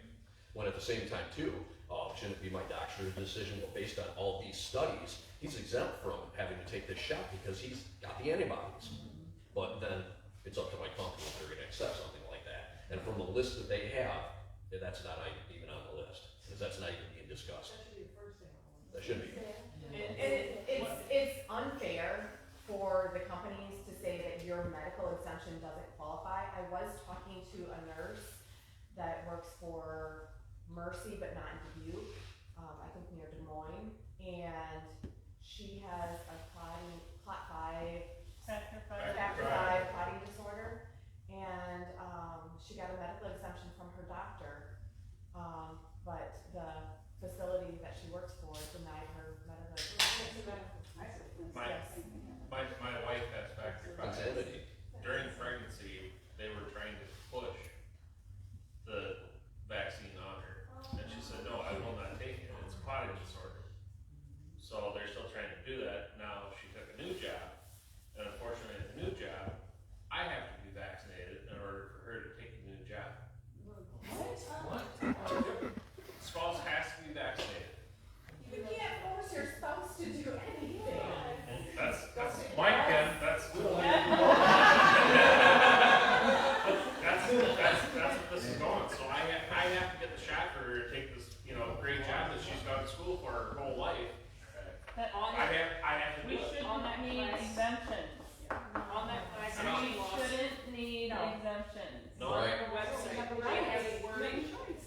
that's my problem with the religious exemption. I could probably get it, but I shouldn't have to. Right, right. This should be my decision. I shouldn't have to pull the medical or the religious card, you know what I mean? No, it So- should be your decision. Right. I'm behind that. But- Oh, haven't you heard the new ad on the radio there? You know, it takes two. Now you gotta get the flu and the COVID at the same time. Yeah. Now we're on a fourth booster. There is wording on that website for that class action lawsuit that it said, if you decide that you have to keep your job and you decide to get the vaccine, there is specific wording to write on any documentation, basically that you're getting the shot under duress kind of thing, which makes the company then liable if anything happens from fallout from that vaccine. But that depends on what you do for what company. My company, I just have to upload the vaccine card, that's it. There's no place for comment. But if you have a negative side, she's saying that like if there's a negative side effect to the vaccine, Because either way, then you can put liability on that company. Or if it comes down to them firing you, you're gonna have to sign the paperwork. They're not gonna. Or whether it's- You're gonna have to go through this. I am declining this job because I don't want the vaccine. Because obviously they want that for if you claim unemployment. And when you get to that point, you say, I forgot the language, but you go right in. Oh, I see what you're saying. I'm doing this because of this, Right. and then you're covered either way. So they can't deny your unemployment if there's a side effect fallout or something like that, they're liable for it. And it's whether you filled it out on their form, whether you emailed it to them or whatever, and right on their website, it has the specific verbiage to put in. And it's very simple. It's just limacharlie.org, lc.org. That is it. So, Whitney also brought up unemployment, and Shannon Lundgren shared with me as late as this afternoon a new House filing. This currently has draft written on it, but she said that's all she could get her hands on, but she said it will be signed and effective. So basically what the state is doing is protecting people that get terminated for denying or refusing the vaccination, that they will still get unemployment. So I know that's a, you know, kind of a after effect, but at least there is something there that the state is working towards to protect unemployment. That's ridiculous, they have to do that. Well, If I get fired, I get fired. With that help form that you fill out, it's very simple, but they ask you 4 questions, and one of them is, what is the outcome you want? For me, in my situation, I said that anybody who has lost benefits due, because my biggest issue is, I'm more a leader in this. I don't like seeing these young soldiers, 18 to 22, getting stripped of their tuition assistance and everything. So what I was telling them is I want them to be 100% reinstated in good condition and everything repaid back if this goes through, and we have to pretty much reverse it all. So in that, if anyone else goes on and fills it out, if anyone loses their job, they should be given, because of this mandate that gets put out and everyone's scared to actually stand up, that they get their job back, everyth's good. So hopefully, I'm hoping this thing turns around a lot faster, but hopefully everyone gets their job back that they had previously. Because All right. as of right now, it's not a mandate, it's just as you said, right? That's the There's no law, there's no written. Right? Well, and that's the thing to me, the one that has to. The thing is, private business can do basically what they want to with it. They can, but And that's where it gets tough, because you get into, I mean, it's a hospital, private business. It's technically a nonprofit, but it's a private business. but they're getting pressured into doing it. Yeah, Through the government. Yeah. The thing to be optimistic about though with the legislation coming down is, I mean, you saw how fast Southwest backed Oh, yeah. up when they couldn't fulfill the job duties. There's not enough workers out there right now to fill the jobs because people don't wanna work. No, Now, if we're looking at, they're not only going to have to pay to replace you, they're gonna have to pay your unemployment. Because of that, you might see some of those mandates back up pretty quickly. And that's kind of, you know, what I see this as. It's what can the state do feet, the legis. It can look like that, you're right, and from the outside, it probably looks like there's more they could do. You know, when you're dealing with the federal government, that's exactly, and I can show you the email that Shannon shared with me. A lot of it's going to depend on what it looks like coming from the Fed. All I can say is what I've seen from our representatives, so between Ashley Hinson and Kim Reynolds, they have been trying so hard to stick up against the mask mandates, the vaccine mandates, and this new IRS thing that's trying to come in. So I just think. there's only so much they can do. Yeah, but what happened to powers not granted? Powers not in the Constitution. For the state's powers. They've been very reactive instead of proactive, I think. I think so too. Well, and if you keep an eye on, I get it's another state, but if you keep an eye on Virginia and New Jersey, those gubernatorial races are gonna be huge, because those are pretty blue, some people say purple, they're pretty blue states. And they're running real dang close gubernatorial races, because some people are kind of sick of this stuff. If those turn red, there are gonna be a bunch of more moderate, more moderate state Democrats that have been pushing a little more far left, that are gonna have to put the brakes on some of the stuff they're doing federally if they want to maintain their seat. Absolutely. So one thing I would, that I'm going to do, is I'm going to ask Shannon if she would attend our November 11th meeting, because she has way better knowledge on what this means and what can be done from a legislative standpoint, from a state standpoint. How long will that last? How long would unemployment, I'm guessing unemployment's like what, 2013, 16? 26 weeks, I think. 26 weeks? Used to be 6 months, and then they extended it again. And I think each extension is its own individual thing. It's been so long since I've dealt with unemployment, so. But, yeah, could be somewhere around 6 months worth of unemployment. I work for nonprofit, I don't think they pay any unemployment, so. That's a good question. I'm not sure how a nonprofit handles that. So, It goes to your last employer. so, all right, I will leave this House filing up here if anybody cares to read through it. It's not that long. I just had one other comment Yep. about exemptions. Yep. And it's just to kind of keep on mind, if you're writing your legislators about exemption stuff at all, maybe put the bug in their ear to consider philosophical exemptions as well, so we don't have to have that.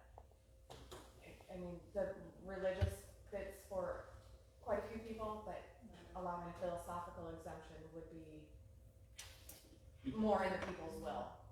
Well, I don't disagree with you, but I do believe companies are gonna disagree with you. And again, we can, you know, each company's gonna be unique. Some it might work, some it might not. So, what that looks like, I guess that would be, you know, I'm just thinking on the fly here, what that would really look like to be effective. I don't know. I don't know, I was just thinking, because this has been an issue that's actually been ongoing for a couple of years for childhood vaccines for kids in schools. Sure. You know, because some states do allow philosophical, and Iowa is one of them that doesn't. So I was just thinking of a way to expand that as well. Okay. What I've seen on my research, and I'm gonna paraphrase, on the government side, it does tend to be more a traditional upheld religion that you would have to do. But a lot of the civilian employment I've looked into goes as far as saying non-traditional and deep moral beliefs are considered religious exemptions. Okay. All right, so I think one of the questions that's been asked to me, and I don't know the answer to that, I mean, does your religious leader need to sign off on a medical, on a religious exemption? Or is that something a person puts together on their own and submits to the That was company? brought up in one of the last conference Yeah, calls. by the First Amendment, they should not have to. That was brought up in one of the last conference calls. Like he said, they don't have to. But it'll strengthen your claim. Yeah. I see. Some, in the Catholic Church, a lot of the higher ups But there are some that will sign one for you. If you need one, like I said, that lc.org, they have pastors ready to write them if any of your local clergy will not. All right. Question on the ivermectin. Was that your doctor that gave you the prescription, or was it somebody else you knew? It was my doctor. Does your doctor open his doors to other people? You'd have to call up and He's find not out. accepting new patients, but Emily will let you. He was as of 2 weeks ago. Yeah, you'd have to What call and do see if people you do can. that don't have doctors, that don't? You can go to America's Frontline Doctors, and they have telemedicine you can get that very easily. You know, you have to pay for it, but you can go to America's Frontline Doctors. I tried that and a week went by, they told me to submit again. I submitted again, a week went by, they told me to submit again, because I just wanted to get the prophylactic. I didn't have COVID, Right. and I was looking to get it for my elderly parents. I gave up after 2 weeks. Well, I know if that was a while ago, they were so swamped. Oh, yeah. So I think people have been having more luck lately. I just wanted to throw that out there, my experience with that. I got nowhere. All right. I checked at Farm and Fleet. I mean, they got the ivermectin on the shelf.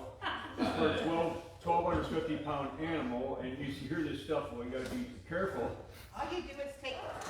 There's a I have horses. I have ivermectin. All you have to do is take your weight and divide it down. Oh, absolutely. I understand that, and that's what something else said. But then, you know, if you took it, it's only a quarter an ounce in a little syringe or something like that. So, It's Gotcha. You can take it. yeah. All right. We will have a page on our website that has links, and there's several of them. You can even make it yourself, so it's not as hard as you think. We will have those links up on our website. You can't make ivermectin. You can make something similar to hydroxychloroquine. You can make to HCQ, but you can't make And ivermectin. it tastes like ivermectin. Don't start making drugs. Yeah, right. Don't start making drugs. This video is officially no longer gonna stay on YouTube. Right.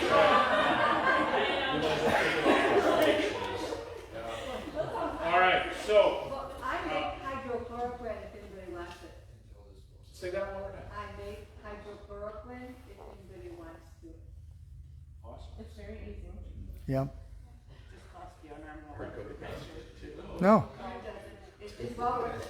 Well, so when I make mine, then I put it in my ice cube trays, and so it's all frozen in those ice cubes in a container, and then I just take one out every day. Well, I'm betting you're gonna have some people talking to you after this.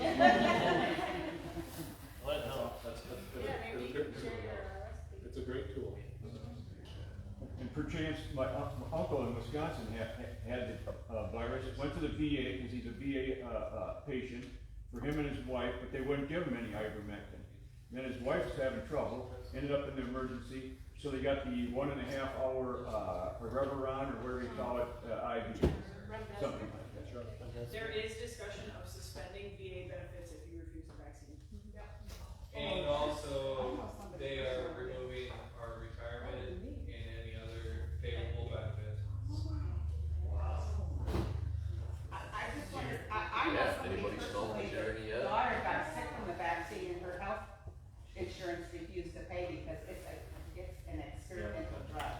And I have heard people say to check your life insurance because it is an experimental drug that they deny you benefits. I called my life insurance company last year about that, and they couldn't give me an answer.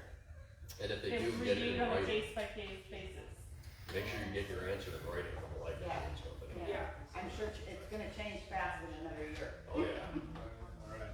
Well, that's good information to share. Again, you know, we don't all wanna have to go through the same pain to learn some of this stuff, so it's good to know this, and good to get us thinking about it and prepared, so. All right. It was mentioned briefly, I'm not real up on this, but the tracking of bank transactions of $600 was kind of a hot topic there for a little bit. It sounded, for what I was trying to look into it today, it sounded like that's sort of fading away. They changed it Anybody to else? $10,000. Yeah, she's got it. They changed it to $10,000 account per year It's transaction. aggregate, so they went from $600 transactions to 10,000 aggregate, so pretty much anybody with a paycheck is still gonna fall. Basically, they don't want you, they want to tax you on things that your payroll isn't showing. Okay, so it really didn't dissolve that well, it just No. changed the way. Or they're gonna make it more difficult for people So they said- unvaccinated to find alternate means of making an income. Yes, yes. They basically would be monitoring the bank transactions. Their thought behind it is that they're gonna try and catch those committing tax evasion. Yes. I don't know how they Biden did it with was talking $600. That's what we say. But the billionaires make 10,000 a year. But I Right. think that would be worth, you know. So, and this is at the federal level. Yes. Yes. And So there's not a whole lot we can do, you know, action-wise. I'm thinking again, one of the things that I've maybe have gotten away from a little bit is talking about, it's great to have these discussions and that, but we actually have to have something that's actionable. Yeah. And So, Reaching out to your local. the reason they get legislators. $600 is if you do $15 an hour, minimum wage if they're pushing, times 40, $600. But it's not even That's just, why you're pushing that. it's not even wages though. It's if I you know, sell your but- car, if you sell But- anything, any transaction. That's why they're pushing that. They don't want anybody making over minimum wage, and they don't want any deposits in the account over that. You know, So- if you buy a gun and it's over that, they have very different. I know. Right, start burying your money. I know. There you go. What do you want to take Well, the that's cash fine. out? That's what you want to do.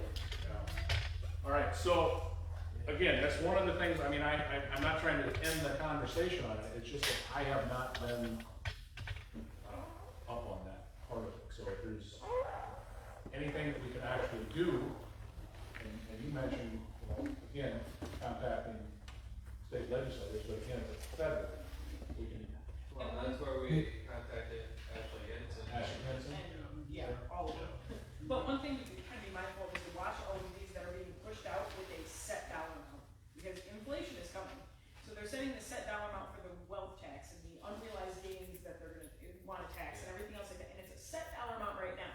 Right. Well, when inflation comes through and in 20 years, you know, your $50,000 income is now a $100,000 income, but pays for what a $30,000 income would have. You're now under all of these laws and these taxes that were only going to be for the ultra wealthy, so. So it's, in my eyes, and again, I'm thinking about what can actually happen. Now, yeah, we can say, reach out to your legislator, but what can we actually do?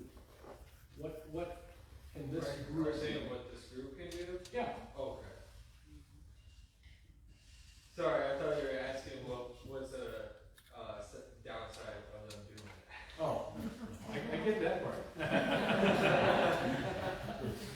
I'm just saying, you know, I like to walk out of a meeting with an action plan, there's something we can actually do, you know, we did that at the last meeting. Is it gonna work? Well, we hope so. But, again, you know, we can talk here until midnight. But unless we actually do something, Make cash. Yeah. we catch, well, that's a workaround, and there's nothing wrong with that. You know, it's a start. Except for you'd have to take that money out of your account. You would right? if they got Yeah. into your account, right? Right.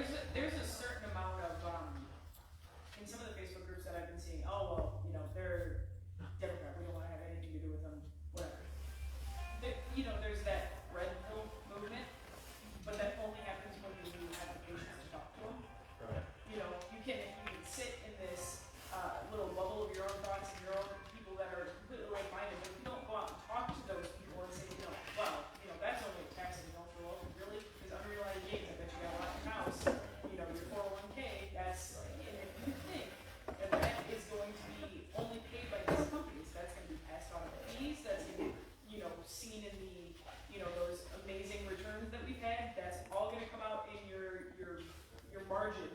So, you know, just talking to people, sometimes it's like talking to a brick wall. Well, and you get a few of them to come over. I have a lot higher hopes of having Shannon Lundgren here than Ashley Henson, but it never hurts to ask, and I'll do that. You know, if nothing else, You want Ashley here? I sense a overpromise and underdeliver coming out of your mouth here shortly. you know, I tell you what,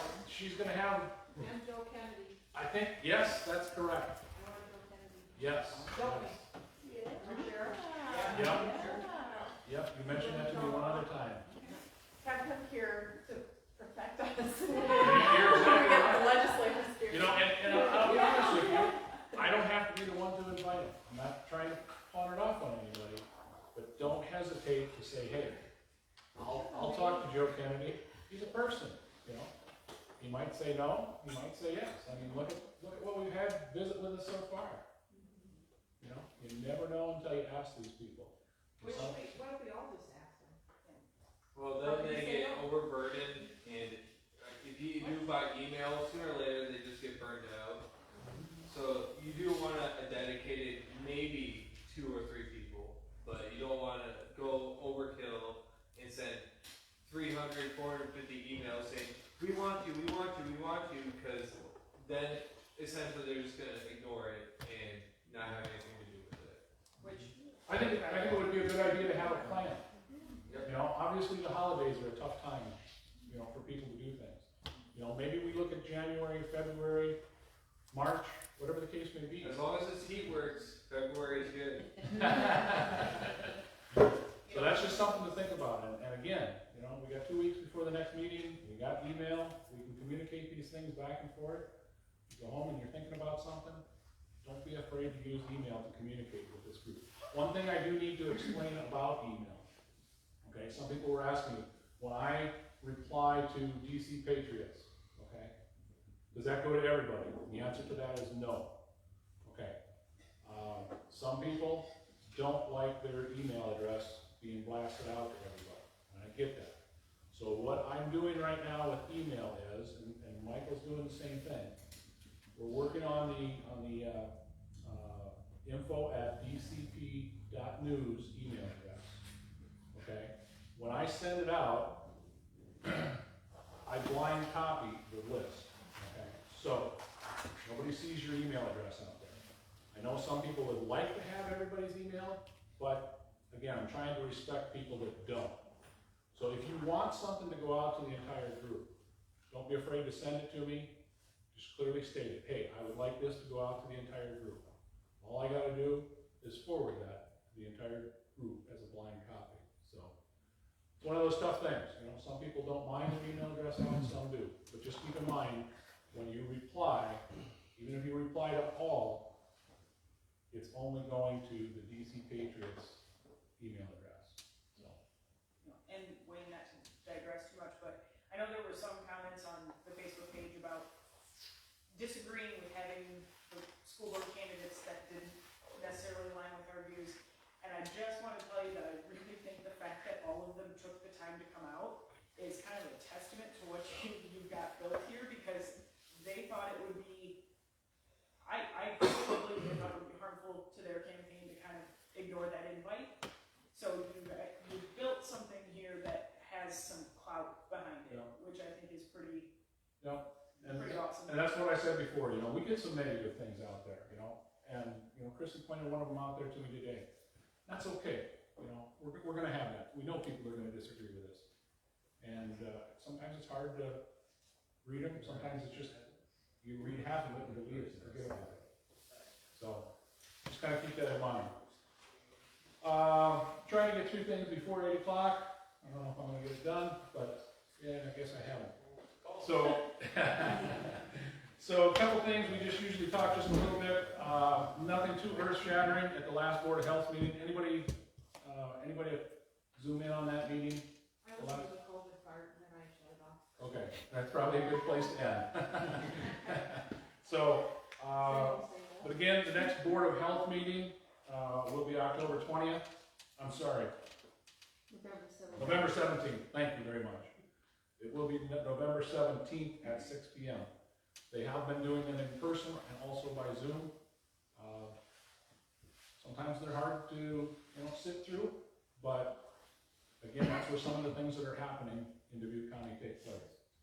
Board of Supervisors meetings, the last one was just this past Monday. That one was a night meeting because it was last Monday. It was at 5:30. I listened in on that. There wasn't nothing real earth shattering. Anybody else listening to the Board of Supervisors meeting? All right. They meet every Monday, 9 a.m. fourth floor of the courthouse. So, never hurts to listen into those. Hey, Wayne, Yes, do you actually have the link for that one? that is one of the things that I believe we are going to do soon, is to get that information on our website. That way, it's always in the same spot. You go in, you click on it. And Yeah, there'll be a link page that has that local, and then we'll also have state on there as well. Okay. And Yep. are those recorded for those who have to be at the job at 9 AM?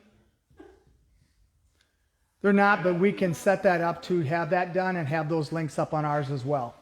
Yeah. Just takes time. Anybody want to help? So, Dubuque City Council, I have not been engaged with any of their meetings. Anybody else? Obviously, the election's coming up on Tuesday for them as well. Any words of wisdom there, Mayor?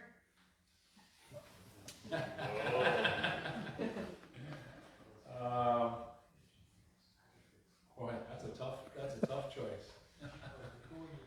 So,